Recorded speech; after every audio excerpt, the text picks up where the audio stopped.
नमस्कार मित्रांनो, ठरलं तर मग या मालिकेच्या प्रोमो मध्ये आपल्याला असं बघायला मिळतंय, अर्जुनला पोलीस स्टेशन मधून फोन आलेला असतो। त्यानंतर अर्जुन पोलीस स्टेशन मध्ये पोहोचतो आणि त्याला कळतं की सावलीला या लोकांनी अरेस्ट केलेलं आहे। तर अर्जुन त्या पोलिसांना विचारत असतो की तुम्ही सायलीला का अरेस्ट केलं आहे। तर पोलीस म्हणतात की चाइल्ड लेबरिंगच्या केसमध्ये आम्ही त्यांना अरेस्ट केलंय, लहान मुलांना पळवताना त्यांना रंगेहात पकडले। त्यावर अर्जुन म्हणतो की मला सायलीशी बोलायचं आहे। त्यावर इन्स्पेक्टर साहेब म्हणतात की कुणीही त्यांना भेटू शकत नाही। त्यावर अर्जुन म्हणतो की मी त्यांचा वकील आहे आणि त्यामुळे मला भेटावंच लागेल। आणि मग त्यानंतर ते अर्जुनला परमिशन देतात आणि अर्जुन सायलीला जाऊन भेटतो आणि घडलेला सगळा प्रकार तिला विचारत असतो।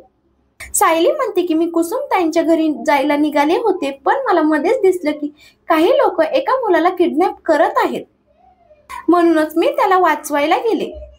आणि मग नंतर सगळ्यांनी माझ्यावरच आरोप लावले की मी या मुलाला पळवून नेत होते।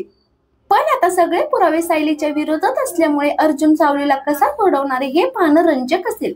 असेच मालिकेचे पुढील अपडेट्स पाहण्यासाठी चॅनलला नक्की सबस्क्राईब करा। धन्यवाद।